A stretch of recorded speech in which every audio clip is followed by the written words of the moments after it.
ഇത് മാസ് മോട്ടോഴ്സിൽ നിന്നാണ്. നമ്മൾ ഹോണ്ട യൂണിക്കോൺ വണ്ടി, യൂണിക്കോൺ 150 cc വണ്ടിയാണ്. അതിൻ്റെ കംപ്ലയിൻറ്റ് എന്ന് പറഞ്ഞാൽ ഇടയ്ക്കിടയ്ക്ക് ഹെഡ്ലൈറ്റ് അടിച്ചു പോവാം.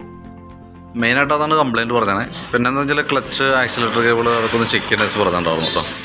അപ്പോൾ നമ്മളത് കയറ്റി ചെക്ക് ചെയ്യുന്ന സമയത്ത് ഓൾറെഡി മീറ്ററിനകത്തുണ്ടായ എല്ലാ ബൾബും പോയേക്കായിരുന്നു. മീറ്ററിനകത്ത് വന്നേക്കണ പാർക്കിൻ്റെ ബൾബുകളെല്ലാം തന്നെ കംപ്ലയിൻ്റ് ആയിരുന്നു. ഇതിപ്പോൾ മാറ്റി പുതിയത് നമ്മൾ സെറ്റ് ചെയ്തതാണ്. പിന്നെ ഹെഡ്ലൈറ്റ് ബൾബിൻ്റെ പോയിൻറ്റ് പോയിട്ടുണ്ട്. അപ്പോൾ നമ്മളത് ചെക്ക് ചെയ്യുന്ന സമയത്ത് നമുക്ക് ഈ റെക്ടിഫയർ റെഗുലേറ്ററാണ് അതിൻ്റെ കംപ്ലയിൻറ്റ് കേട്ടോ. ഈ ഇരിക്കുന്ന യൂണിറ്റാണ് അതിൻ്റെ പ്രശ്നം. ഇത് ഞാനിപ്പോൾ പുതിയത് ചെക്ക് ചെയ്യാൻ വേണ്ടി വെച്ചാണ്. ഇതാണ് നമുക്കിതുമ്പോൾ ഇരുന്നേറുന്ന യൂണിറ്റ് കേട്ടോ. അപ്പോൾ അത് മാറ്റി വെച്ച് ഇപ്പോൾ കംപ്ലയിൻറ്റ് റെഡി ആയിട്ടുണ്ട്. അതായത് ബാറ്ററിയിലേക്കും അതിൻ്റെ ഹെഡ്ലൈറ്റിൻ്റെയും ഡൈനാമോ എന്ന് പറഞ്ഞാൽ ലൈൻ റെക്ടിഫൈ ചെയ്യും, റെഗുലേറ്റ് ചെയ്തിട്ട് വിടാനും ഉപയോഗിക്കുന്ന യൂണിറ്റാണത് കേട്ടോ. അതിൻ്റെ കംപ്ലയിൻറ്റ് വന്നതാണ്.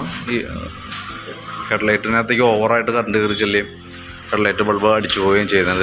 ഹെഡ്ലൈറ്റ് ബൾബ് മാത്രമല്ല, മീറ്ററിനോടനുബന്ധിച്ച് വന്ന ഹെഡ്ലൈറ്റ് ഡൈനാമോ എന്ന് പറഞ്ഞാൽ ആ ലൈൻ ഫുള്ള്, അതായത് മീറ്ററിനകത്ത് വന്ന പാർക്കിൻ്റെ ബൾബുകൾ അതെല്ലാം പോണതിൻ്റെ റീസൺ അതാകും.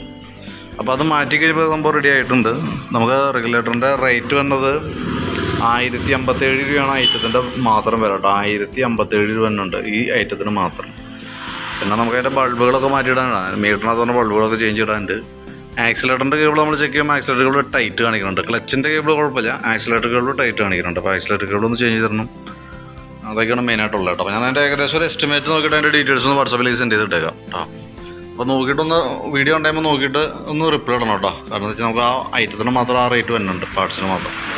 അപ്പോൾ നമുക്കത് കണക്കാക്കിയിട്ട് ഞാൻ അതിൻ്റെ ഡീറ്റെയിൽ ആയിട്ടുള്ള എസ്റ്റിമേറ്റ് അതിനകത്തേക്ക് ഇട്ടേക്കാം.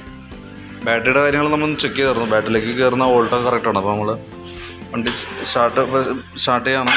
സ്റ്റാർട്ട് ചെയ്തിട്ട് നമുക്ക് ചെയ്യുന്ന സമയത്ത് 14.5 വോൾട്ടിലേക്ക് തന്നെ 14.5 വോൾട്ടാണ് കറക്റ്റ് കയറേണ്ടത്. അപ്പോൾ അത് കറക്റ്റ് മാച്ചിങ് ആണ്, വേറെ പ്രോബ്ലം ഒന്നുമില്ല.